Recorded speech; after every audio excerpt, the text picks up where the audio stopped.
afternoon. I'm Mona Atea. I direct the Institute for Middle East Studies here at George Washington University. And I'm delighted to welcome you to Promises, Then the Storm, Memory, U.S. Politics, and the Israel-Gaza War with Melani McAlister in conversation with Amal Amire. And we're really very, very lucky to have Dean Ayers here to introduce our speakers and the book. I just want to introduce the Dean. She has been the Dean of the Elliott School since February 1st, 2021, and she's also a professor of history and international affairs. She's actually the first woman to serve as in this role of a permanent dean at the school, so we're really proud to be representing that. And she's a foreign policy practitioner and an award-winning author with senior experience in government, nonprofit, and private sectors. From 2013 to 2021, she served as a senior fellow for India, Pakistan, and South Asia at the Council on Foreign Relations, where she still remains an adjunct senior fellow.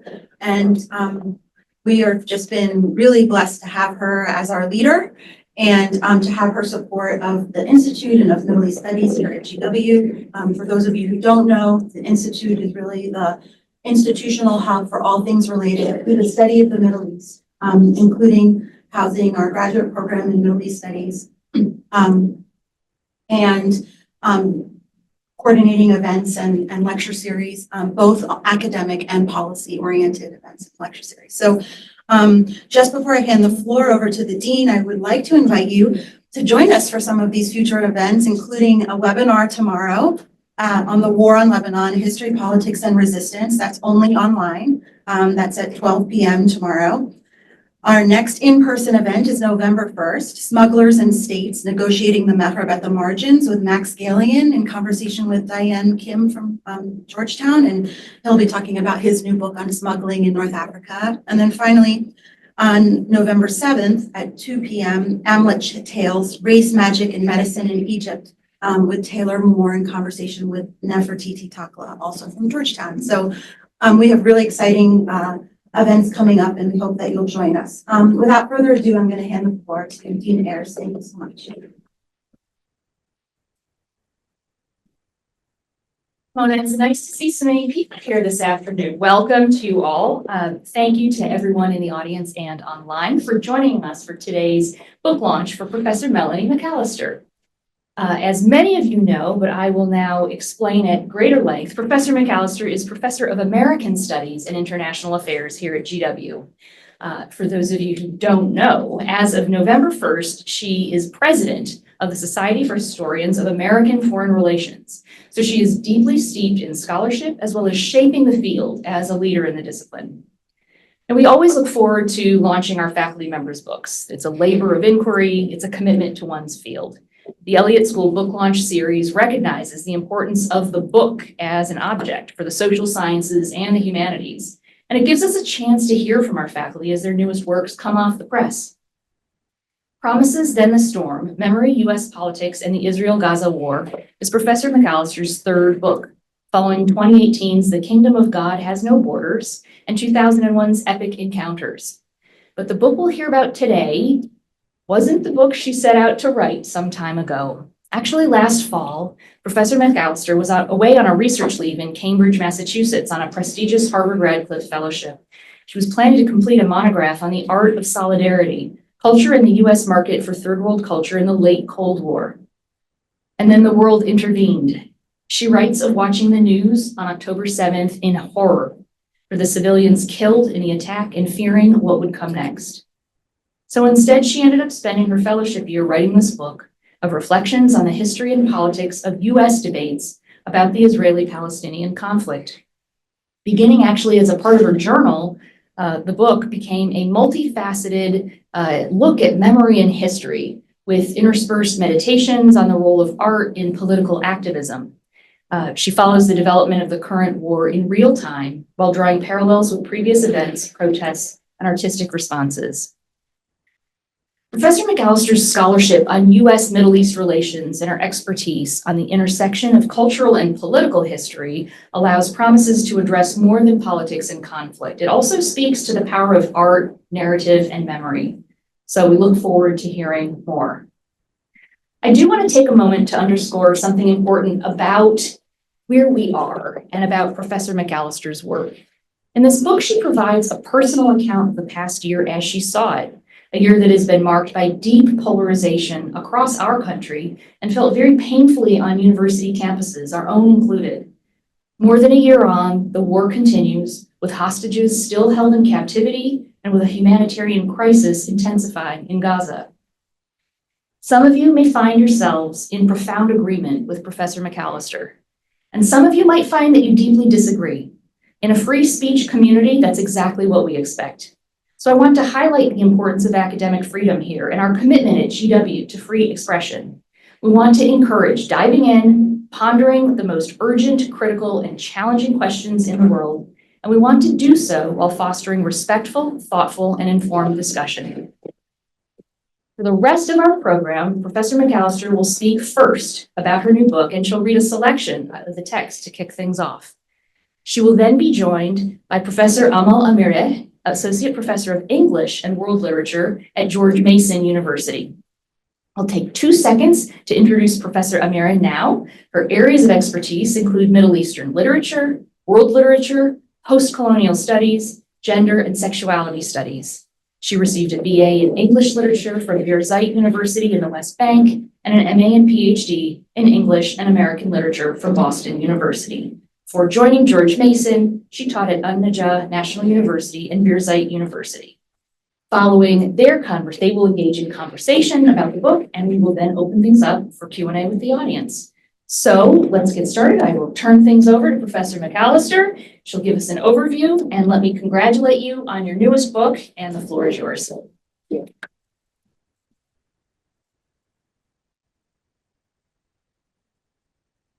Thanks very much to all of you for being here. Can you hear me okay in the back? Okay, great. And thank you, Dean Ayers, for that introduction. Thank you all so much for coming to do this. Amal and I met back when we were both in graduate school and living in Boston, and I've learned and followed from her work ever since. Dean Ayers told you a little bit about how the book began, and the book itself kind of tells the story of its own origin. But I was at Radcliffe working on another book when the war started, when October 7th happened, and then the war. And I was writing what in my very desultory journal, which I write on and then forget for 2 years and write hysterically and then forget for another year, you know, that kind of, it's been going on for about 40 years. So there's some stuff there. And I started writing then. I think the private sort of processing I was doing, I began to think about it as potentially public the day that President Biden flew to hug Prime Minister Netanyahu. I think I recognized then that this was about the United States and US policy in the Middle East, which is something I have written about and thought about a great deal. As a citizen and a political person, I began to think about what it might mean. I didn't begin to think about, I had long been thinking about what it might mean to have a US policy toward the region in which Palestinian and Israeli lives were treated as fully equal from soup to nuts. What that would mean, what it would require in terms of transformation and thinking, and how much that was not in evidence in front of us. I also wrote a book that is, I want to say I wrote a book that was for my students, but now that Ta-Nehisi Coates is doing that, I'm not doing that. But I'm doing a book that I had my students in mind. And also maybe some family members and friends who were not experts. The book isn't written really for people who are experts in Palestine or in the Middle East, or necessarily who are activists, although I hope they find reasons to read it. But as a way of bringing maybe people who wanted to know more, were open to learning more, but who had not yet been persuaded to take a perspective that takes Palestinian rights as central. And then also to think as central, not contingent, not something to be earned, not something secondary. And to think with all of that about, because I am a historian, I couldn't not think about this in a historical way, to think about what was happening this last year, this time, resonated so much for me with the 1980s when I had been a full-time political activist on what we then called peace activism. I worked for a peace group that did a lot of different things, but I did Israeli-Palestinian peace, US and the Middle East more generally. I also worked on queer politics because somehow that was the thing we did in that group too. I was thinking a lot, having been being back in Cambridge, which is where I had been a political activist. There were all these resonances for me personally that are a big part of the book. So the book has a kind of 80s track and a 2024 track, and they're kind of interweaving. So I thought, rather than talk too much more about that, I just read a couple of passages, 3 or 4 passages for you to give you some sense of what the book sounds like. It's written like a journal. It was a journal for a while, and then it became something where I really kind of went back and tried to think about the different days and what they were bringing, and to edit my own writing and add some things. So that's how it reads. So I'm starting in the middle. October 22nd. Right now, the 1980s are like the underlayers of a palimpsest. I watch Gaza being bombed, and it seems like a turning point, different in intensity and horror from all that has come before. Yet it is also reminiscent of the Israeli invasion of Lebanon in 1982. I look at young activists standing up for Palestine today, and I remember my own years as an activist. Back then, we didn't even use the word Palestine. Instead, we talked about occupied territories, or the West Bank and Gaza. We criticized Israel's occupation of 1967, but said little about the consequences of 1948.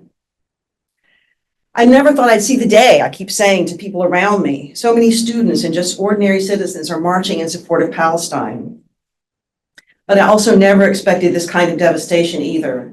Israel bombing hospitals, schools, libraries, and homes, leaving northern Gaza a wasteland. Remember, this is October 22nd last year, so I wrote from what I did know at the time, not retrospectively.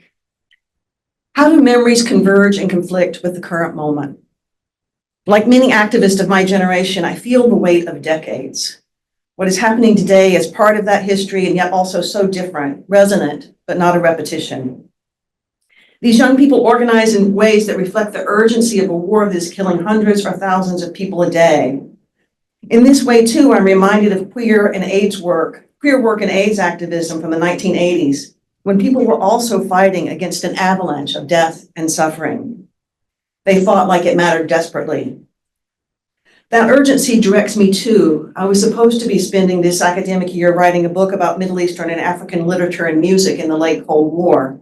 And now I can only write about this war, these horrors.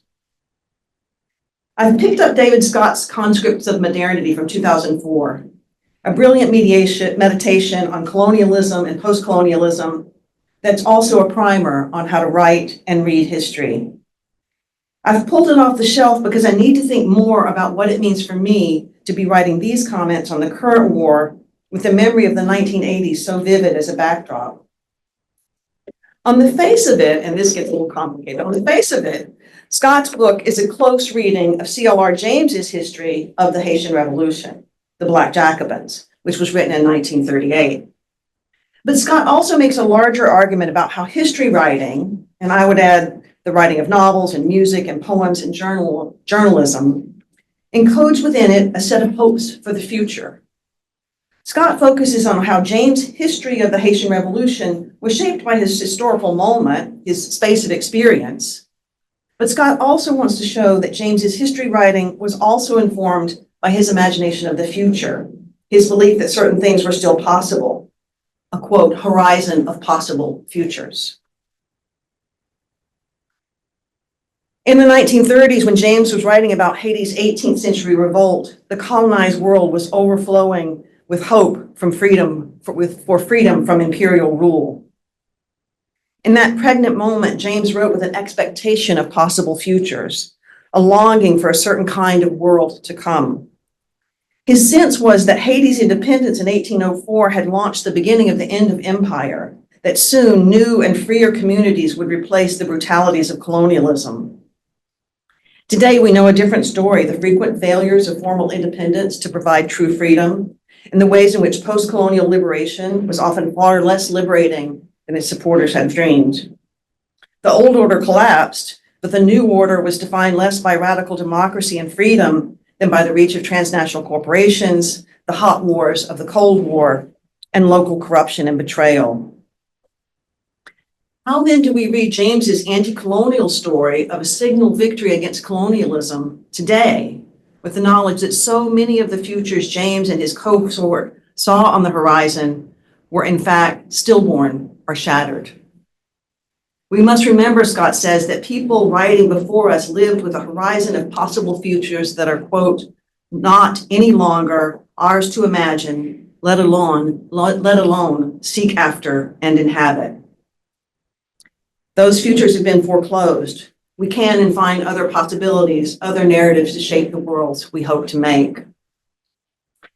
Scott doesn't say it quite this way, but I'm beginning to think that we should read the history and literature and music of previous eras, not just as documents of the past, but as maps of imaginary futures. Possible states, new self-definitions, hoped for reworkings of social or political space that once belonged to some people, but perhaps are no longer available to us. We do still have options for imagining the world otherwise, but we cannot simply recycle the dreams of the past. In this sense, we read the text of the past as reversible figures, both as statements of possibility in their moment and as grave markers for all those futures that never happened. Marx famously discussed how revolutionaries often use the past to make their ideas seem thinkable, dressed up in, I'm quoting Marx here, time-honored disguise and borrowed language from previous generations. The issue now, I think, is not that change can only be smuggled in under a mantle of tradition. The danger is that we hold on to tradition when we desperately need change. We need to know when it's time to seek new horizons of possibility. I've long doubted that the decades-old horizon of a possible future for Palestine and Israel, the one that centered on two states for two peoples, can any longer be a useful framework in our present. Its demise has many causes, but fundamentally, it was buried underneath the turned soil of the Israeli settlements that now dominate the West Bank. October 24th. More than 700 Palestinians were killed in air raids overnight, the single deadliest day of the fighting so far. One of Gaza's last remaining medical facilities, the Indonesian hospital, shut down. An Israeli army spokesperson says that Israel has attacked Hamas's, quote, operational headquarters and killed at least 3 deputy commanders. Doctors Without Borders post a video on their YouTube page of a Palestinian doctor amputating a 9-year-old boy's foot. There aren't enough supplies to actually sedate him properly, and what there are have to be shared among the massive influx of patients. The surgeons sit in the middle of the hospital floor, operating while the boy is only under light sedation.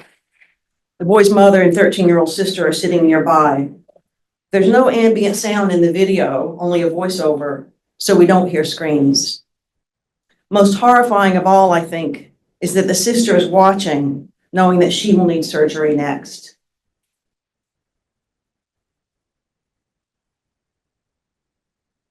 November 13th. One can hardly overstate the horror of what is happening. Some of the people being forced out of their homes in Gaza are part of families who lost their homes in 1948 and who lost the world as they knew it when Israel took Gaza in 1967.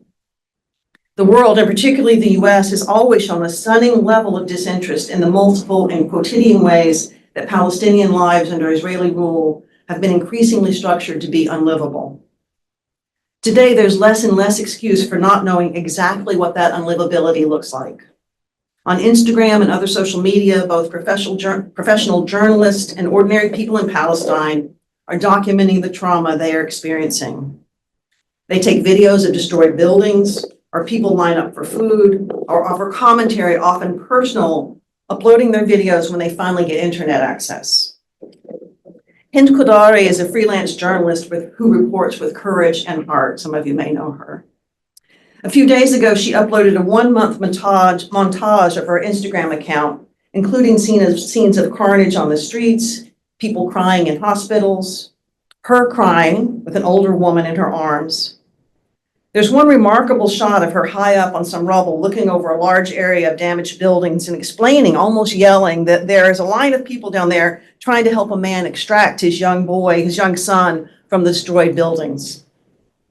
Kudari's large brown eyes are expressive, and she's almost always in motion. But sometimes she just sits silently, overwhelmed. The last one, December 7th. The poet Rafat El-Arir was in Gaza the day of the war that began. At 44 years old with 6 children, he was killed yesterday by an IDF airstrike, along with 6 members of his family, his brother, sister, and 4 of his nieces and nephews. El-Arir taught English literature at the Islamic University of Gaza, where he was known for encouraging students to create. He was the editor of 2 short story collections, Gaza Writes Back and Gaza Unsilenced. Let it be a story was El-Arir's motto. He believed deeply in the power of narration to change a world. In May of 2021, El-Arir had written as guest essay in the New York Times as Israel was attacking Gaza in a flare-up in the ongoing conflict with Hamas. So before the most recent war, but in an earlier iteration of the conflict. The essay was less about the attack per se than about his family's attempt to celebrate his 6-year-old daughter's birthday despite the near constant missile bombardments. He was writing, in essence, about how to continue to live life in the face of the horrors of the intermittent wars, how to find some chocolate biscuits for a little girl when a cake was impossible. 2 years later, El-Arir was dead. Anticipating this real possibility, he had pinned a poem, If I Must Die, to the top of his Twitter feed. Some of you probably heard this read. If I must die, you must live to tell my story, to sell my things, to buy a piece of cloth and some strings, and with it, and make it white with a long tail. So to the child somewhere in Gaza, while looking heaven in the eye, awaiting his dad who left in a blaze and bid no one farewell, not even to his flesh, not even to himself, sees the kite, my kite you made, flying up above, and thinks for a moment an angel is there, bringing back love. If I must die, let it bring hope, let it be a story. We all need to know more stories of Palestine of all types. El-Arir surely would have been pleased to know that his poem soon was everywhere on the internet, with celebrities and people on TikTok from all over the world filming themselves reading it aloud. It was ubiquitous, even if only for a moment. But now I'm thinking back to a rather different poem by Noor Hindi from 2020, titled Fuck Your Lecture on Craft, My People Are Dying. It's a meditation on what beauty possibly means in a time of such ongoing destruction. She writes, colonizers write about flowers. I tell you about children throwing rocks at an Israeli tanks seconds before becoming daisies. Hindi goes on to describe what occupation does to poetry, and she ends her piece in a way that is both reminiscent of El-Arir's poem and utterly distinct from its sensibility. When I die, I promise to haunt you forever. One day, we'll write about the flowers like we own them. That's it.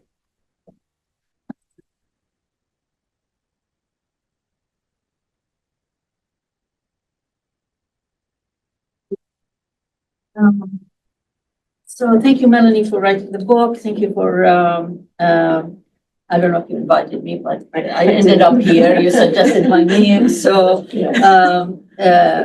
yes, as Melanie mentioned, she and I go back way back to the 1980s. Yeah, so we're ancient. We were only 4. What's that? We were only 4 at the time. So it's nice to connect with her again about this book during these times. One thing that I want to start with, you can make fun of me because you already did, literature professor. I was struck by the style and the genre of this book because this is not typical of the kind of book you usually write. When you contact me, the email said I wrote a little book, so little book. Melanie never writes little books, historians don't write little books. So if you can talk about the style, what struck me about it is make you, also the dean explained the style, and I think your reading gave a sense of it. But what struck me about this format, I mean, I feel like there was a sense of immediacy and urgency that you wanted to write a little book, not a huge book, because, you know, we all know that will take a long time. And there is this horrible thing happening that we need to respond to. And you do mention use the word responsibility. You felt a responsibility as a historian, as an activist, as an American to kind of write this book. Louder? Oh, okay. Okay, I'll speak louder. So what also struck me about this format, I mean, the immediacy, the sense of responsibility, it's a format actually, in a way, in a sense, favored right now by Palestinian writers and activists. From a previous Gaza war, Atif Abu Saif wrote The Drone Eats With Me, which was also a diary of his days in Gaza during the siege. He wrote another book that he just came up with a few months ago called Diaries of a Genocide. So it seems like this form of diaries seems to kind of correspond to the moment. So I want to ask you about what does it allow you to do? Can you hear now? I'm like yelling. Okay. What does it allow you to do? And also, what are the risks that involved in this kind of format? So if you can address that. Yes, thank you.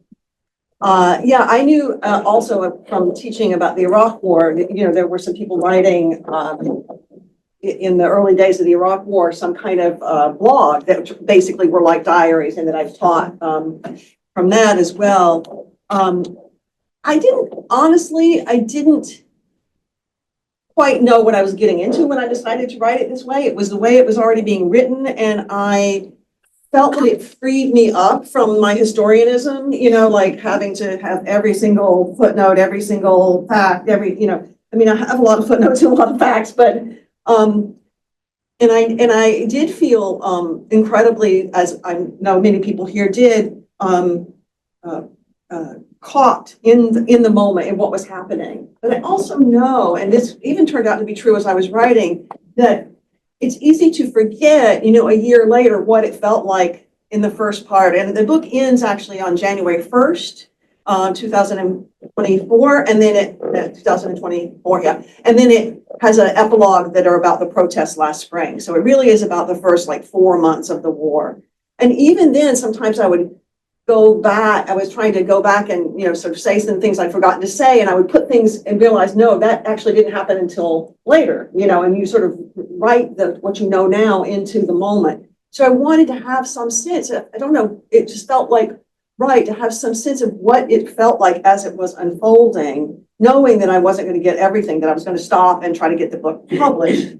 The person who's partly responsible for that is here, because she encouraged me when I was writing, and I tried to get it published as just a shorter piece. It did come out ultimately as an excerpt in American Historical Review, but I tried to get Boston Review to take it, and they were like, nah, no, thank you. And she said, no, this is a book. You need to write it as a book. And I did. And I think that there are some real advantages to that, but the disadvantage too is that, well, I think one is that if, you know, I don't want it to seem like I'm trying to narrate the war. You know, that's what people who are living in the war are doing.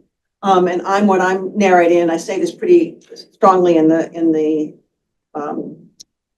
prologue, is trying to narrate the experience of being complicit as an American in watching this genocide unfold.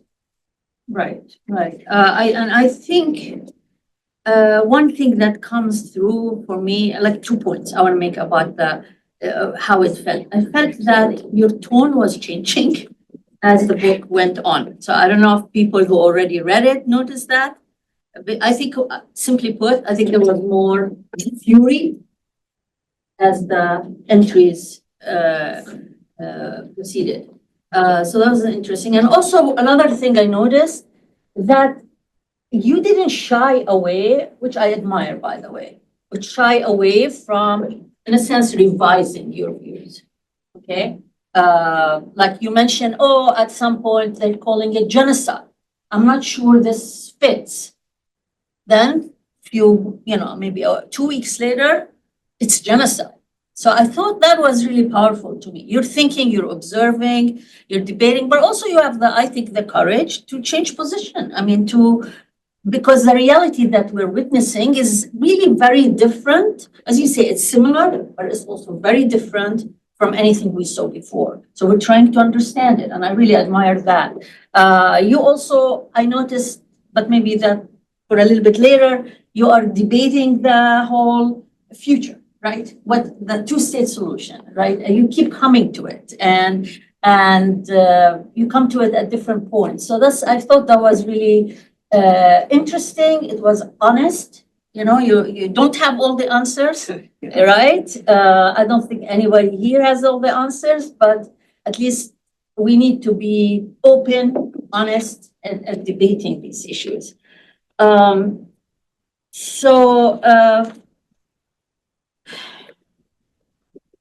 Maybe we can talk, okay, the other thing about the risk of, like, you have to revise your point. I mean, maybe one thing I can ask you, if you were writing this book now, would you emphasize other things, right? Because the situation changed, right? Right now, for instance, Jabalia is being ethnically cleansed as we speak, right? How do you write about that? How do you express that? You know, how do you record it? So that's kind of something I think about. The other risk that I think you're taking beyond the format is the subject matter, because I think writing about Palestine is always risky in a US context. Would you agree? I would agree. Okay. And can we talk about that? Because it's really about the US and about the reaction to the protests and about how the Palestinian question is always considered like an exception that even liberals don't know how to deal with. So I found that's fascinating. And you talk about the protests in the 80s when we were in Boston and how the protests now are different. Yeah. And you also talk about your expertise, like in your second book, about the support the US offers to Israel. So you mentioned the religious right, maybe the Christian right. We can talk about the Zionist Christians, but it's also there is the support that, for instance, like as a Palestinian, let's be honest with you, this is one of the most like difficult moments to be Palestinian in the United States, believe it or not, especially during an election where you're supposed to go vote. Because it seems to me both the Democrats and Republicans are tripping over themselves, declaring their support for Israel. So I understand you explained the religious right, the Christian right, who votes Republican, you explained them well. What about the Democratic Party? I mean, a lot of things. It's a jumble, but that's how my mind works these days. It gives me a choice. Yeah, I mean, choose. Okay. Well, you mentioned when we were talking before, I'll just say a little bit about the evangelicals, which I do talk about some in the book. Just a little bit. I have an entire book on American evangelicals, Kingdom of God Has No Borders, and part of that looks at their support for Israel. And my first book has something on that too. But evangelical support for Israel is super important to U.S. policy because evangelicals, depending on how you define them and which questions you ask, are something like 25% to even 30% of the U.S. population if you include people of color, which surveys often don't. That's really huge. Yeah. I didn't think it was that. Yeah, because people often talk about white evangelicals, but up to 25% of American evangelicals are Asian American, African American, Latino. They are there are a lot of evangelical churches where they tend to be more liberal on a lot of political issues, not necessarily Israel. Sometimes yes, sometimes no. And so it's very important, I think, to understand the complexity of evangelical positions on Israel. They have a range of positions. No, it's not one position, but in general, the belief that Israel is given by God to Jews is like taught in many churches and particularly in evangelical churches, and people are really strongly encouraged to go on tours to Israel. I mean, a lot of people go on tours to Israel, right? A lot of Christians. go on tours that are not necessarily quite political. But I actually did a tour with a guy who guides evangelicals on tours. I went with Hilton Obenzinger, if anybody you know him, who's like this total leftist Jewish guy who wrote, what's it called? Not Next Year in Jerusalem, something like that. He's a very, lefty guy. But he went on a tour with me because he happened to be around, and I was paying for my own individual tour. I didn't want to go with a group because I would have to then get lots of IRB permissions. And this guy didn't care. He knew I was writing a book. He didn't care. He just gave me the tour. And you can see the ways in which he sort of like, here we are, the Israelis are taking care of the things that you love. We're taking care of the spaces. We're telling you about Jesus, and this is where he was, and this is where he gave his talk, and look how nice we're taking care of it. And look, and it was a very, very politicized tour in gentle kind of ways. And I think that has played a huge role. The tours, the people coming back from the tours talking, the biblical interpretation, and then those people who are very interested in the end of times and the apocalypse and how Jesus is going to come down and fight on behalf of Israel against the powers of the world. And all of that, it matters in various degrees to different people, but it leads to this kind of impulse toward Israel. It's not always articulated in a super deep, knowledgeable way, but just this kind of impulse that those are our people, and the Palestinians are not. And some Palestinians have tried to organize around Christian connection. So there's actually been for like 10 years now, do you know this Christ at the Checkpoint event in Bethlehem? So the Bethlehem Bible Church, an evangelical church in Bethlehem, organizes with some major U.S. megachurches and others about every other year, except for before COVID, an event called Christ at the Checkpoint, which tries to get American Christians to think about the issue of Palestine through the question of how Palestinian Christians are experiencing it. Yeah, I mean, generally Palestinian Christians are invisible in the US, like nobody sees them. They, as part of the Syrian visibility. So they, and they've been really trying for a long time, trying to kind of get the attention of Americans. So my other part of the question, okay, that's really, it's helpful. I'm shocked that it's that the percentage that high. But, and you say those votes, usually these people go to Republicans, they're conservative, correct? Mostly, Yeah. not everyone. Okay, so how do you explain, can somebody help me explain how the Democratic Party is, so it's not getting these votes? How is it? Why is it divided? Yeah. Divided? I think. You think it's divided? Well, I have I have a weird position because, I think all sorts of people are really upset about Palestine. That may not be the actual numbers, but we know that there's questions about how the Michigan vote is going to go.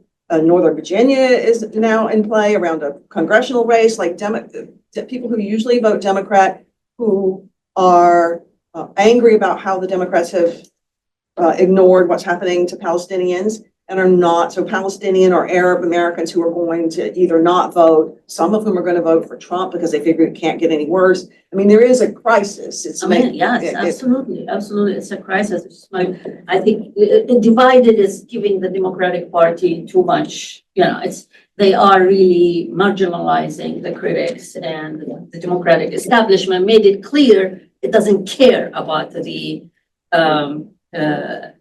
Palestinians. So it's really hard. Who do you vote for? The party that presided over the genocide or the party that is promising to perfect the genocide? These are your choices. And then you're told you vote for the lesser of two evil. And I think this is think about it. The lesser of two evil in the United States is the party that presided over a genocide. I'm just sharing with you the sense of, it's almost surreal. For me, this is happening, but in my household, this is quite a debate too about how one votes in this situation. Yeah, I'm just sure how much time we have to when to converse because there are questions, right? Yes, We have time, I would say about 10 more minutes 10 and then more we'll minutes. open for Okay, questions. thank you. You seem to be visiting, as I said, the question of the two-state solution. And I think that's when you quote Benjamin And also when you quote Scott, like different places in the book, Yeah. like it's somehow you feel the question is so difficult Yeah. that we need to get help from the writers we admire, right? Who might give us a theory that will help us move forward, right? So when you talk about the horizon of possible futures, right? So you struggle about the two-state solution and so can you talk, I mean, I'm not saying I'm not struggling about it too. I mean, this has also been part of a conversation that's happening among Palestinians everywhere.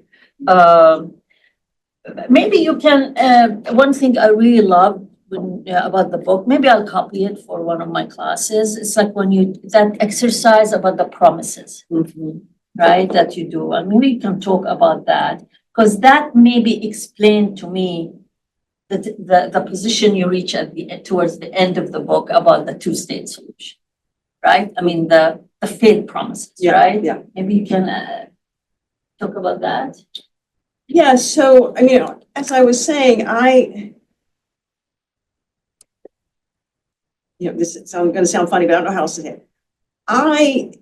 Whatever solution offers Palestinians and Israelis both the right to live in freedom is fine with me. It's not up to me, but it's fine with me. Like whatever it is, but it's not up to me also, right? I mean, that's very clear to me, even though I can say what I think US policy should be. My biggest position on that right now is just stop funding the war. Right. That's, let's go there and then we can talk about other things. I don't hold out much hope for a two-state solution, but my partner in life does. So maybe I can't quite let it go because he's over there saying two-state solution, and I'm like, where were you in 1987? And he held that position then too. He's been around. But I do feel like I'm angry that people who were alive, many of you were not, right? But some of you were, and who could have had some say before and during Oslo about actually making something like a two-state solution work, did not. And Biden made me crazy. I was like, you were awake. I know you were awake, and listen to you. What were you saying then? Like now, a two-state solution, it just feels like when the Israelis have taken. There's no land left. There's no land left. Yeah. There's no place. So, some people are talking about federation. Some people are talking about a single democratic state. Some people are still talking about two states, not many of them, as far as I can tell, are Palestinian or Israeli. And so it is the discourse in the US that is now thrown around as the thing we should be getting behind. I heard some Palestinian speakers the other day, and they were each taking different positions, but one person just said, look, we tried the two-state solution. That was Oslo. And the Israelis made clear that they were not actually interested in having a full autonomous state. In fact, Yitzhak Rabin said within a year after Oslo to the Knesset that what the Palestinians were going to get was going to be something less than a state. So, Which Blinken alluded to recently. So they get a state, that's some kind of state. There are different types of states, right? There are different types of states. So they might get a banana republic kind of state. I mean, it was, when they use the word state, you should be wary. Because yes, what kind of state, what its borders, what kind of sovereignty, define the states. That's what they avoid. So, I mean, I agree with you about this whole thing about the two-state, but I just also want to say that Palestinians have been raising the question about another future that goes beyond the two-state solution quite a while. I mean, I remember attending a talk in DC for Ali Abu Ni'meh of the Electronic Intifada a while back, like 20 years ago, maybe, where to promote his book about the one-state solution, Okay, I must say also some Palestinian, like in the 1930s, okay, before 1948, were advocating a Palestinian state where both Jews and Palestinians lived together the way they were living before, because Palestinians and Jews lived in Palestine. Palestine was diverse so that existed. So in a sense, it's a past that we can, in a way, promote and copy. So it's not unimaginable anymore. I mean, I was like supported Oslo. Is this recorded? Yeah. Oh. It's like, okay, I supported Oslo when it was happening. I remember I was in Ramallah when the newspaper came with Gaza and Jericho first, and we would just sat there looking at that headline thinking, what does that mean? Because nobody consulted us. We had no idea what it meant. It was really a surprise. Gaza, Jericho first. First for what? Annihilation? Independence? What is, so it's like, but then we played along. Really, I think the majority of the Palestinians played along. Okay, Hamas was suspicious. They had their doubts about it. They registered those doubts. But generally, the Palestinian national movement embraced it. But now, if you go talk to us and to other people who supported Oslo and the promise of the two-state solution, it's 30 years. And during those 30 years, you ended up with 600,000 settlers in the West Bank. We call it now the area that the Palestinian Authority control. It's a state of checkpoints. You have over 700 checkpoints, and they're not separating Israel from Palestinian territory. They're also separating Palestinian cities one from another. So the idea of a state, if you want to talk about state, I'm open-minded. Show me a map, show me how Ramallah will be. I mean, at some point I was teaching at Nablus, but I'm commuting from Ramallah to Nablus, to the Najah National University. But then that commute can't happen. I mean, it will take maybe 4 hours, 6 hours, one way. It depends on if they let you, if it's open. We like to use the term, they kill your day. Your day is killed, there's like nothing you can do about it. So I think at the same time, I don't think it's fair to ask Palestinians who have not had their national aspirations actualized to rise above nationalism. I mean, again, I would say I'm not particularly nationalist, right? I would think I'm a humanist, I'm open to, but I don't think a solution that transcends Palestinian nationalism is also going to be possible. But what do I know? I teach literature, okay? So, but it just, for Palestinians, if you want to, like the idea, like we were duped with Oslo. I think the Palestinian Authority now has zero respect, zero authority, especially after October 7th. Okay, so that's the situation. I mean, it's really a difficult situation. But it's also, it seems it's a luxury when we talk about it. I mean, I'm talking about myself. It's a luxury. I debate this. As I said, what's happening now, right now, is something, it's about a non-state. It's not about one state or two states, it's about a non-state. It's about, displacing Palestinians, pushing them over the border, encouraging them to leave one way or another, forcing them to leave one way or another. So that's like the situation. So I feel like maybe it's a luxury at this point. Let's stop the war. That's what it is saying. Maybe the whole discussion of the day after is problematic for that reason, because people can argue for what they want, but right now we're talking about as an entire world being destroyed. Yes, and yes. And a future that is impossible to quite imagine if every thing that people build their futures on, every school, every hospital, 10 children a day in Gaza are being maimed, with losing one or more limbs every day. And those children are not getting prosthetics. They're not living, going on to live a life of, disability rights. It's a very different situation. And we're watching, the kind of level of destruction and horror that sometimes I feel like the discussion about the future is designed to relieve us from the actual despair that That's this really- situation. I think you're right. I think that's kind of one way, like, to deal with the horror that we are so powerless to change, right, or to stop. But I mean, a slogan like "Stop the War," just stop the war right now. That's all Palestinians are asking for. They're actually not asking for whether it's Hamas or whoever. They're not asking for a state or for any. They're asking to stop the war. And that's really, I think, our ethical position should be to push for that.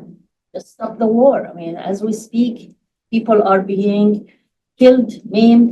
And this is the other issue. You mentioned the Israeli public and how they are closed off to any empathy with the Palestinians. They don't watch the news. They don't watch what I watch, what you watch. They only get what they get from their government. Okay, and I almost could understand. I mean, they're in a rage, okay, about October 7th, and you acknowledge that, and I can see that. I can see that. But you say the world is seeing Palestinians as victims, right? And I actually would question that, you know? I really don't know if the world is seeing Palestinians as victims because, but again, you're watching all these feeds that coming from Gaza, social media. I think my students are seeing the Palestinians victims, but you know what? Their parents are not. They come and tell me, I have to argue with my father or, you know, mother. Their parents are watching CNN and Fox. And think about it. This is the first war, like in the modern times, that no Western journalists are allowed in. That's right. But anything that comes, I mean, I watch Al Jazeera. There's lots of coverage by Palestinian journalists who are amazing and who've been threatened, who are being killed. But the idea that the Palestinians are humans, just the humanity of the Palestinians, I don't think it's made it through to the mainstream. We think there's a serious generational divide, as we know. I mean, that's what we saw with the student activism this past spring. It is, I mean, so I hate to, it seems like I'm going to say something that maybe it makes it seem like I was being disingenuous in the book, which I wasn't. But I did intentionally allow my anger to show through more as the book goes on. Yes, I saw that. I mean, you said that, but I mean, it wasn't that I changed so much. It's that what I allowed to myself to show or say changed over time, because I felt like, and I don't say anything in here I don't believe, but I felt like to help people whose parents, uncles, people who haven't been able to go home to Thanksgiving in 5 years without having a huge fight, with their families who are much in a different place. For somebody's uncle or whoever, I wanted people to both recognize, like, I talk pretty strongly early on in here about what happened to the Israelis on October 7th, about the hostages. I talk about my conversations with my friend who's very pro-Israel, right? My friend in London. And those are all quite real. Like I said, I believe everything I say in here, but I wanted people to understand that you can have all those positions, to believe that Hamas committed a war crime, to believe that Israeli lives are grievable, that hostages should be released. You can believe all those things and still believe these other things, which is to say that the entire war is a war crime, that this is a genocide, that people are being not only people are being killed, but there's an attack on the very idea of Palestinianness in Gaza, an attempt to destroy the notion, the possibility of Palestinianness in Gaza. And I think ultimately Palestinianness altogether. And I don't think it's going to be fully successful, but I think the war has managed to take away every infrastructure that could sustain that Palestinianness in the near future. By design. I think Yeah, that's by by design. design, absolutely. Yes, I mean, it's horrific. And yeah, I mean, I had a question for you actually about who audience you had in mind, but you answered it this. And I see who the audience you have in mind. And I think the book is really effective, the tone of the book, the standard in addressing that kind of, audience. So really, I think you did a great job with that. I mean, and without in a way, not being true to what you believe in. So it's like there's no hedging, there's no compromise. So, and that's really hard. It's really hard to write in that way about, as I said, it's a risk. It's a risk. You're not going to please everybody. I might have, I mean, if I were to talk about October 7th, I probably will talk about it differently, right? I can come and say, well, but even starting the book at October 7 is problematic. I did not start it at No, you October said 7th. October 6. I started October 5th. Right, right. So did you do that on purpose? Absolutely. To avoid the? Absolutely. Okay, okay. That's great. I mean, That's a great move. I was not gonna, there's no way I was gonna start on October 7th. Right, right. Yeah. And, but also even, I mean, this is a technicality. I mean, you're starting the book because you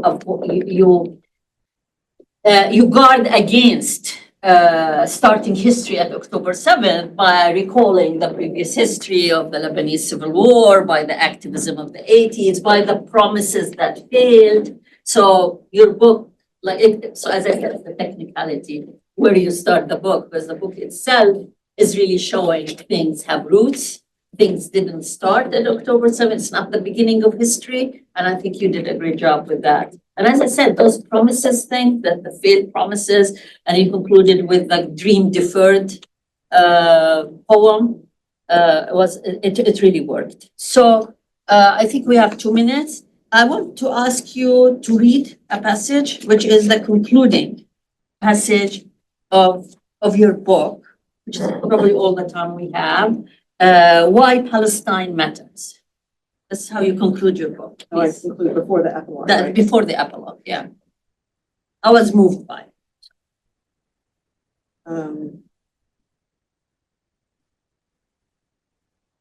Where did I start? Here we go. I just want to see where I started. Okay. Palestine matters because it is both specific. Here, I'll stand up. Palestine matters because it is both specific and universal, both a land and a cause. It's a place as concrete as the flora and fauna that make the space between the river and the sea unique, and as abstract as the basic humanity that links Palestinians to the larger world. Palestine was a home lost, very specifically, by people who still fight and suffer, but it is also, and I'm quoting Mahmoud Darwish here, a cultural presence that can help to humanize history. Palestine stands today for itself, a place of urgent political struggle, yet also resonates beyond itself, intertwined with and a reminder of every promise broken, every political injustice or erasure, every dream deferred. Thank you.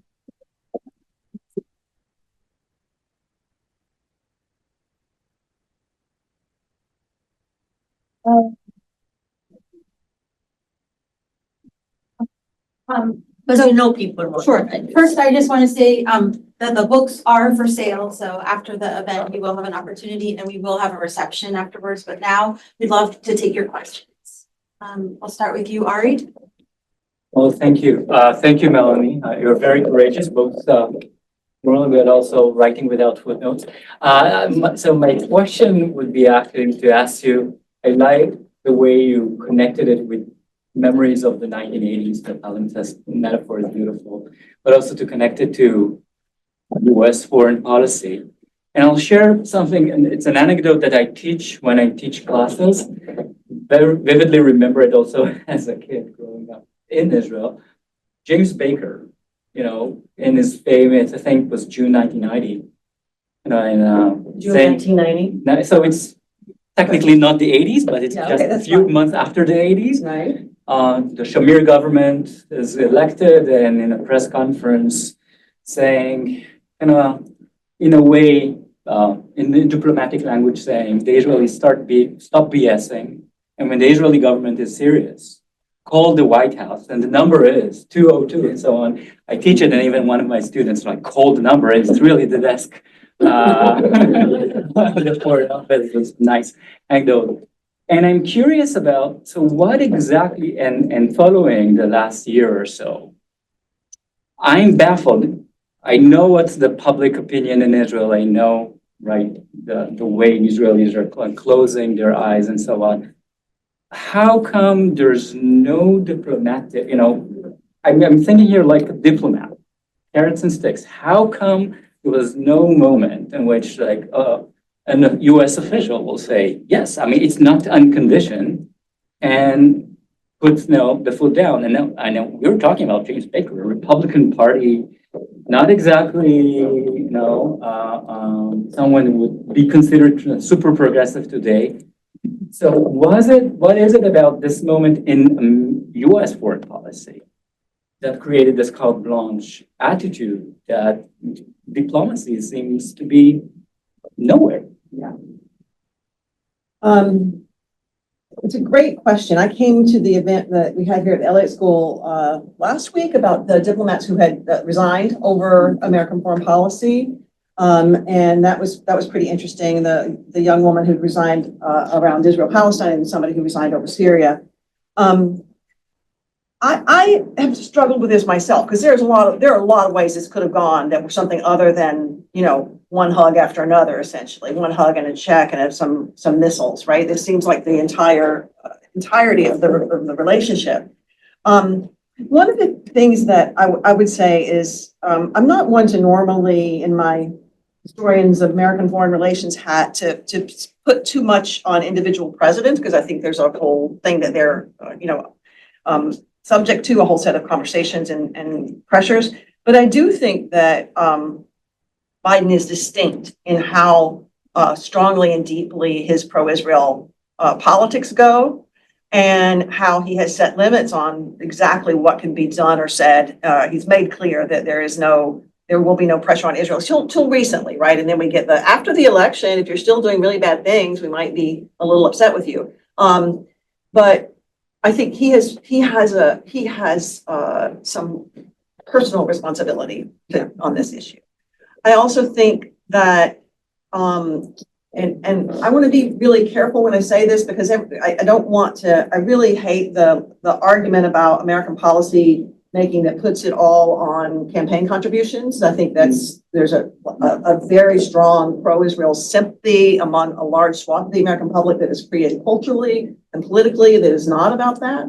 But I do think that, one of the things that happened about 10 or 15 years ago, AIPAC moved from simply trying to convince people who are already elected to actually putting money into elections.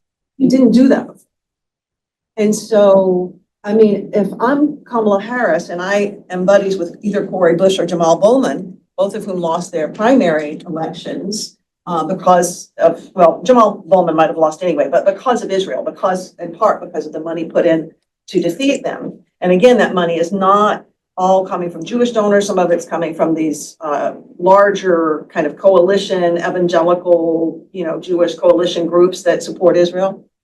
But there is a real level of political pressure around that I think is silencing.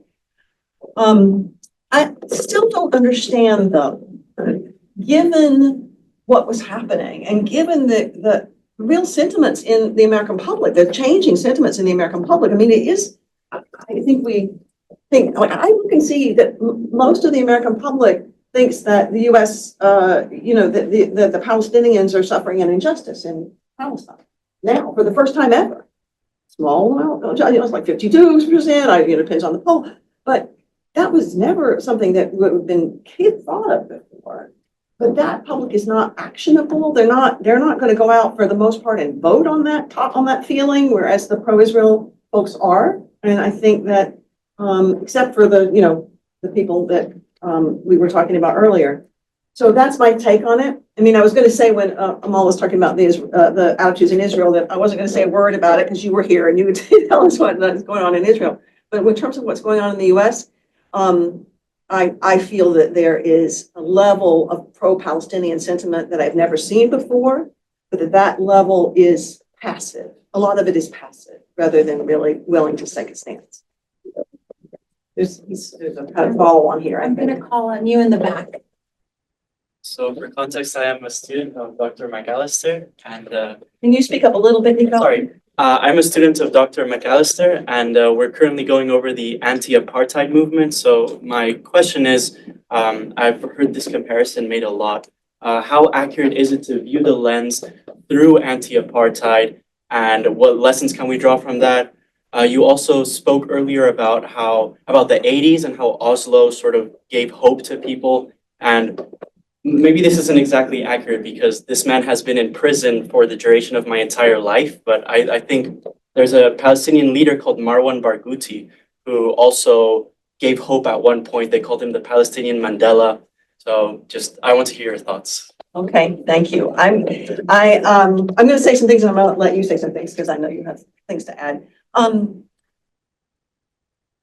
So Nico's in my class of 90 students. And with a range of different political opinions. So he's hearing the whole story.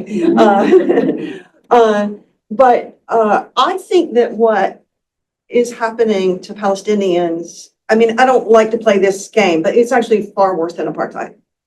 In the sense that although apartheid killed many people and was extremely, extremely horrifically oppressive, it was not, right now what we're seeing is it was not about, and it pushed people onto only certain portions of the land and took large parts of the land. There's many parallels. But the attempt to destroy the population essentially is what we're seeing in Gaza, and to, the difference has to do with, I think, numbers really, that in the apartheid system, the population was never more than 20% white. It was always 80% or more black and colored and Asian to a small amount. So that the white population always knew they had to live with a black population in some form or another, and they weren't going to get rid of the black population or make them somehow disappear.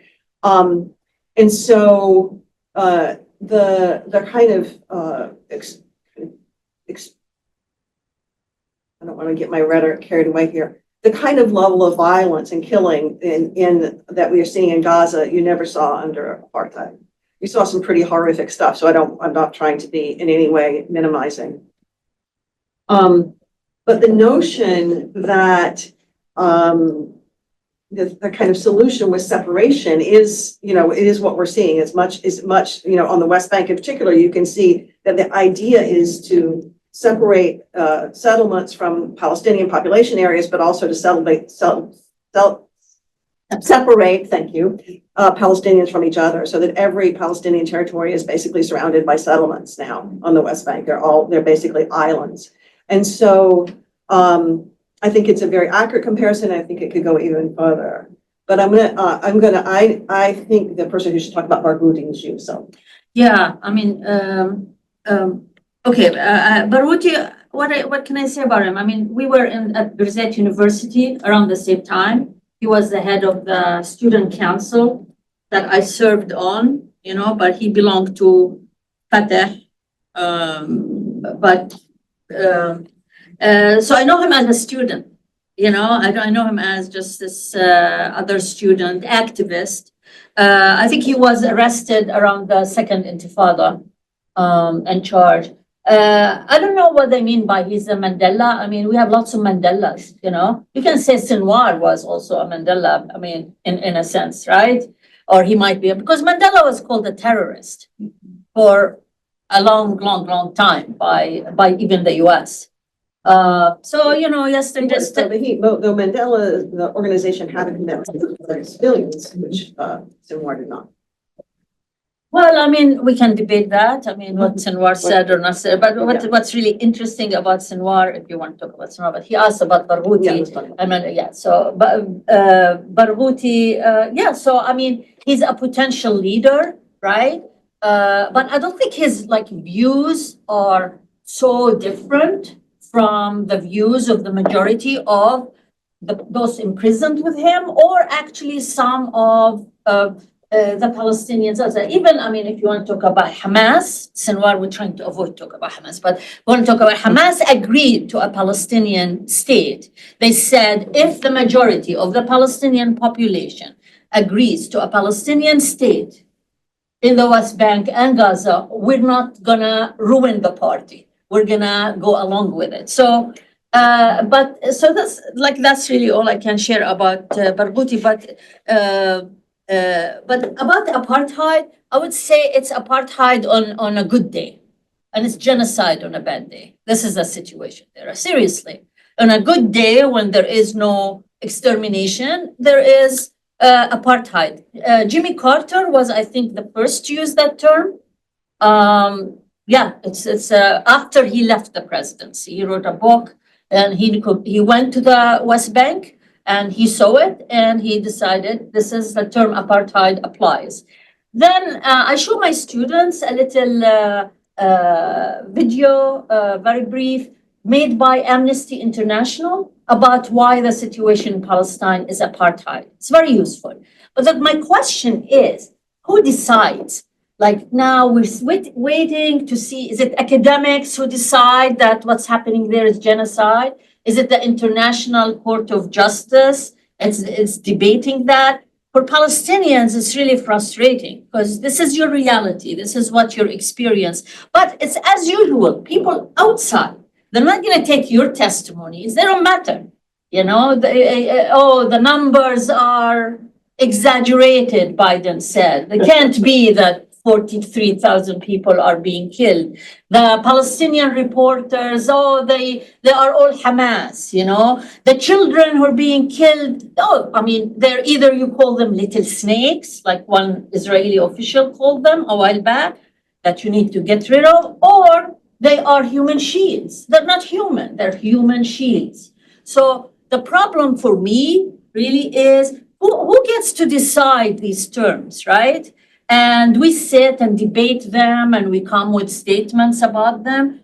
And what's happening on the ground, the people who are suffering, who tell you, I can't get to work. I cannot go visit my grandmother, you know? Or now I actually can't have no food. I Have no water, food, I have no food, no medical care, water, right? They're putting me in a hole, they're slaughtering me. I mean, it's horrible things. But we're not listening to these. We don't, as I said, we don't even have reporters report there. So that's, I guess, my issue. If you ask me if it's apartheid, yes, it's apartheid on a regular day, on a good day. But it's more than that, as you said. It's really genocide. I mean, the framework I look at Palestine from is a settler colonialist frame, okay? And with settler colonialism, it's about elimination of the other. You want the land, you want the space. And that can explain to you the Israeli policy. So it's about settler colonialism, pushing people away so you can take as much of the land and preferably all of the land. So. Okay, right here. A comment and a question. First comment, this is a very academic setting, but I appreciate, I want to express my thanks to both of you women for sharing your anger, your frustration. In this room, we have academics, but also democracy advocates, human rights believers, and as someone who also went to GW through 2016 and saw folks like Samantha Power and Linda Thomas Grinfield come here and speak about the rules-based order and human rights and how do we avoid genocide, I've never felt more gaslit by the Democrat diplomacy apparatus. So thank you for sharing. Your feelings are palpable. I'm still processing every day as an observer. My question is, I want to focus on the, I'm going to call it the voices of dissent / the peace movement in Israel. Back when I was a student here at GW, we had a lot of both Palestinian and Israeli peacemakers, activists convene, talk about what they're doing on the ground. My understanding in the last 10 years, especially, the movement on the Israeli side has just vanished. They've been sidelined in the Knesset. They've been marginalized. The Israeli government has shifted very hard to the right. Where is that peace movement now in Israel? Where are those voices? And can you cite some specific examples where voices of dissent have been silenced, have lost jobs, have suffered, basically been censored by official channels? Thank you. You mean in the US or in Israel? Either way, Okay. yeah. So in terms of, we do have an expert on Israel in the room, and so I definitely would encourage us to draw on Ari here in a second, but I will say that I am a huge fan of 972, the magazine and the coalition. I think it's probably all that, maybe the entire Israeli peace movement right there, but they do incredible work, and the reporting that they do is quite powerful. I have a colleague who, Hagai Ram, who's an Israeli academic, who told me years ago that there were two places that Israelis and Palestinians, Palestinian citizens of Israel and sometimes Palestinians in the West Bank and Gaza, met on terms of relative equality. And those two places were places where people smoked pot together and gay bars. And I think that model of like the places that are outside, like sort of the official rules-based order, the channels where certain kinds of things could happen or were happening. Maybe some of those spaces still exist or still happening. What we've seen is that politically it has become incredibly hard for all sorts of reasons for Israelis to the Israeli peace movement that is in Israel, I think is really, almost, pretty much decimated or more than decimated. There are a lot of Israelis outside of Israel who are continuing to be quite critical, and you hear that. I just want to say something because you gave me the chance to talk about what's happened in the United States in terms of speech, because I think it's really unprecedented. And I used my first article as the new president of Schaefer to write about this, and we'll see how long I stay president of Schaefer. But we've seen a lot of incredible silencing of both students and faculty who have spoken on this. And the number of faculty who have lost their jobs, been, a prominent genocide scholar who had a named chair that he was going to, and then he called Gaza a genocide and had his job revoked. The number of, as we know, all the kind of punishments of the students that were not simply time, space, and manner punishments, they were distinctive. I'll tell you a conversation I had with a high-level administrator at GW that was pretty funny. Right when our protests were starting, this person also went to UNC as I did, and I happened to be at the first. I was at Harvard, but I was here for the first day of the protest. I just happened to be on campus, and the protests were happening, and this person was standing there, and I said, "Did you get involved in the anti-apartheid protests when you were at UNC?" And he said, "Yeah, really involved." I said, "Didn't you guys," I mean, he's a little younger than me, right? "Didn't you guys, didn't you take over a building?" "Yeah, we did."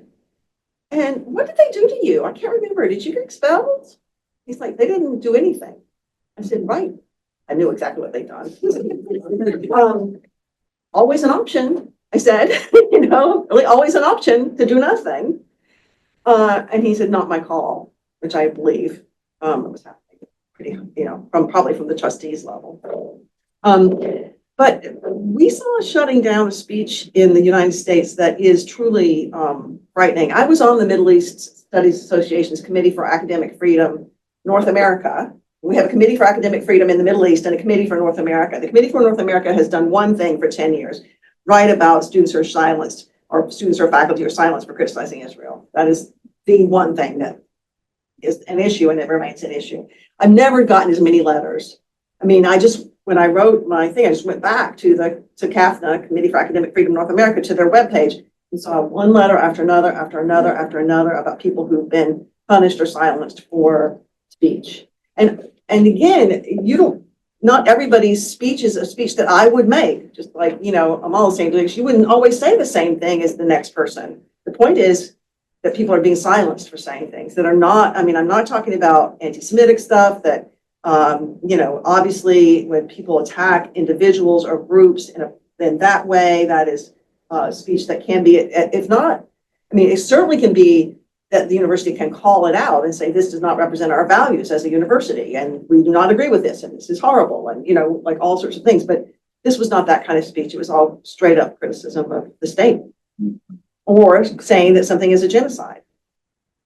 So I think we're in a really, I'm moving from the Israel question, but we are in a really, a very striking time of silencing right now. We're going to take an online question and then we'll take your questions.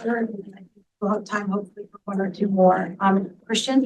This question is from the online audience, and that is, what advice would you give to a student protester who has been protesting for the entire year and is today questioning whether there has been any impact on policy?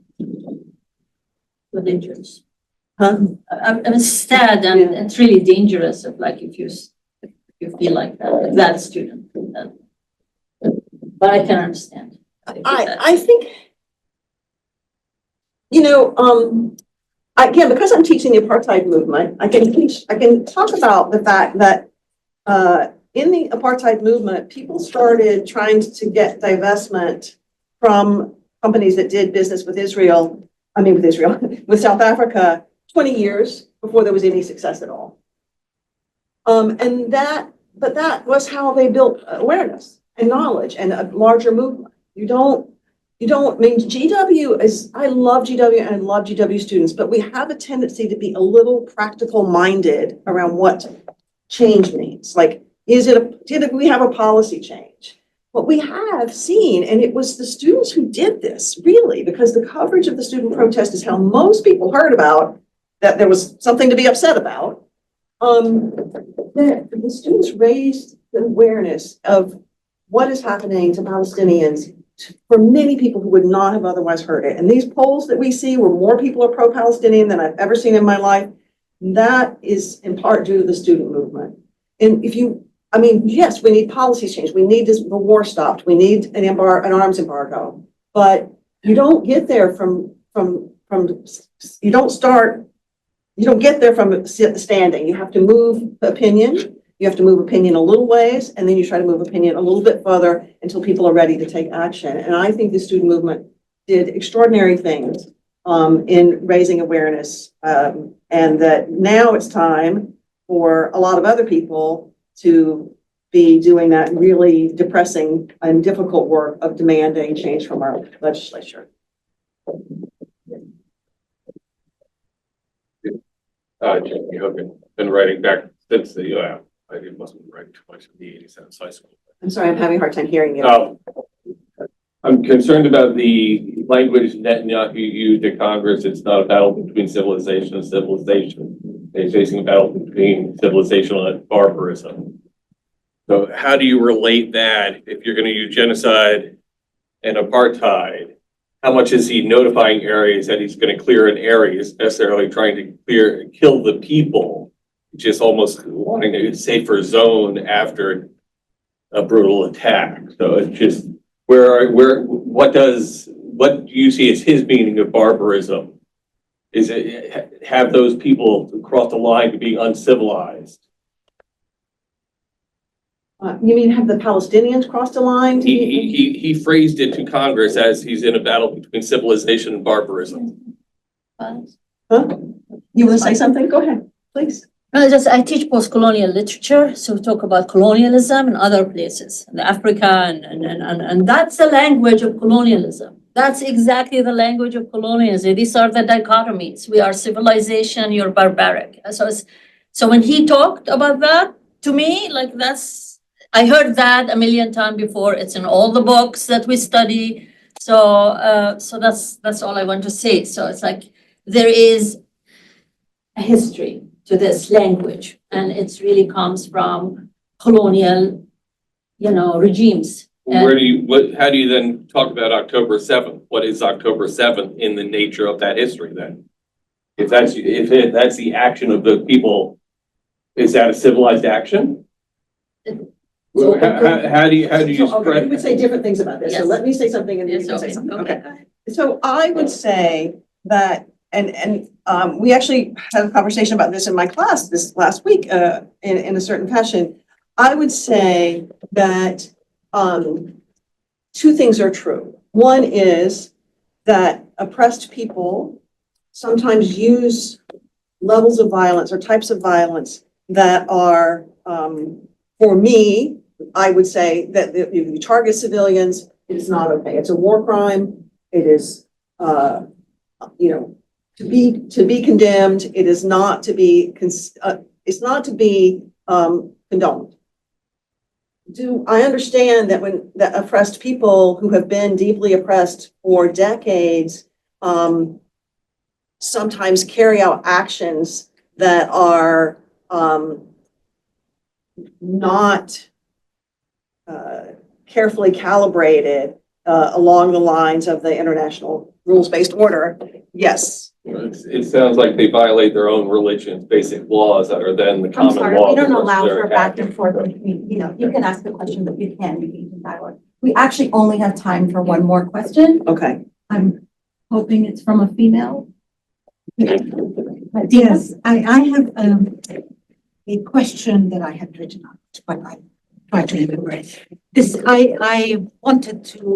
I really enjoyed your presentation, this remembrance and the placement of what you're doing in the context of the 80s and in the context of memory, and the use of James Scott about the possibilities of different kinds of futures, but then also your conclusion that this is a time of despair. It's very difficult. And I'm thinking of it in terms of two articles I've just read, one by Yazid Sayer, which is a podcast that he had with Adam Schatz, where he talks about this as an end of an era for the Palestinians and for what is known as a Palestinian national movement. And the confusion that comes out after that, there's this thinking of a possibility of a future is very difficult at the moment because there's no future that is available to think of. And then a superb piece by Nathan Brown in the Carnegie that came out from the Carnegie, where he talks about we need to talk out of despair. I think through what's happening in terms of despair and things in palliative terms. And I like the way he uses palliative because we're talking what? Palliative. It's the language of care. Yeah. And of the minimum, really. So I'm wondering because there's quite a bit of talking about imaginative futures among the diasporic communities in the Arab world. But it seems to me that it is sustainable. It's a sustaining discourse. But for the Palestinians being killed and for the Israelis trying to continue to stop this, it's not an option. So I'm wondering what you think about this, and in the context of your wonderful, reading of that chapter. I also read Nathan Brown's fantastic article. He might be online. I'm not sure. He said he would try. It certainly resonated with me. Despair seems like my home base.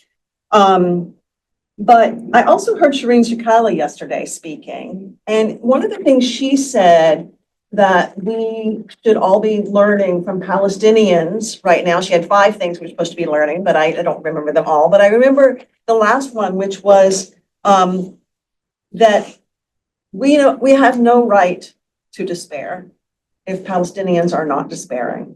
Yeah. And that her argument was that they are not. I think one could make a range of arguments about what Palestinians feel, since there's a lot of them and they have different feelings. But her argument was that people are still really holding on to creating community in the middle of the rubble, taking care of each other, constructing something like, if not a nation or a state, but a kind of regrouping in the context of this horrific violence and despair. And thinking specifically about what's happening in Gaza, I think what's happening in the West Bank is different. And but that in the face of that, in the face of seeing how people continue to mobilize, that kid who was shot in the middle of the street, and all these people came and tried to help him, and they got shot, and that could be a reason for despair, but it could also be an insistence that people will refuse to not go and help someone, even when they know that it's putting their life in danger. That level of creativity and courage does not give us the right to despair. So I feel both ways about it myself, honestly, but I do think that one of the things, there was always this kind of, if you're a science fiction fan, Frederick Jameson once famously said that, it's easier to imagine the end of the world than to imagine the end of capitalism, right? But then later he said something else. Nobody ever hears. He said, "Oh, I realize now that people are imagining the end of capitalism by imagining the end of capitalism. That's how they get rid of capitalism. Just take it off the table, right? And then imagine what we could be after." And what I see is, when I was in Doha for a conference that in a couple of weeks ago called Palestine Reimagined, and I was sort of amazed and shocked by how certain every person who spoke there, and included some Israelis, some quite left-wing Israelis, every person who spoke there was that Palestine was going to be, in some fashion, sometime in their lifetime. Somebody said, "We will have Palestine in my lifetime." And that seemed, I would say, if there was any theme that I heard, that was what I heard. And I thought, okay, this is a different country. That's not what I feel. That's not what I see. That's not what it feels like to me. So Nathan spoke to me because he feels like we need to work from the most basic things, and maybe those things are not so contradictory. Maybe palliative care is the beginning of how you make a new world. You start with what you can do, and then you build forward. But I think what I'm saying is I'm ambivalent. I would just say that maybe the most despair we were feeling for a long time was after Oslo and before October 7th. That period, that's a period of despair for the Palestinians, because the Palestinian cause was off the map. There was normalization all over. We felt alone, isolated as a national movement. October 7th, with all its controversy, brought the issue back center stage. So yes, there is hope, but we call it, I teach literature, as I said.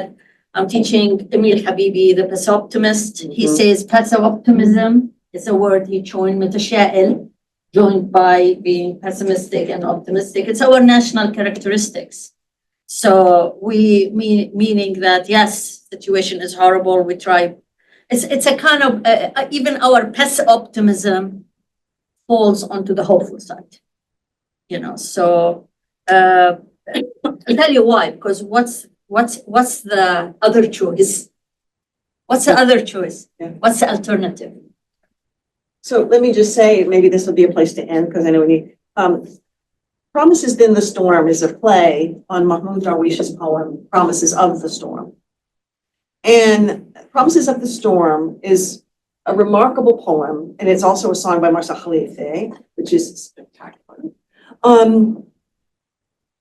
But it is, a poem that's about how after the storm comes, there will be wine and rainbows.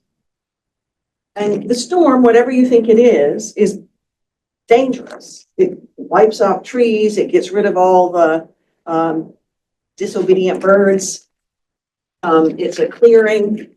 But at the end, the promise of the storm is hope, is wine, new toasts, and rainbows. And that ability, I write about this in the book, that ability to kind of constantly return to the idea of a promise of something better, of the possibility and the hope that there will be some justice for Palestinians is so remarkable. I mean, this poem was written, Promises of the Storm by Darwish, right after 67. So I wanted in the book to mark that idea that Palestinians have consistently found reason to continue to imagine wine and rainbows at times that many people would have not done that at all. And that's one of the things I wanted the book to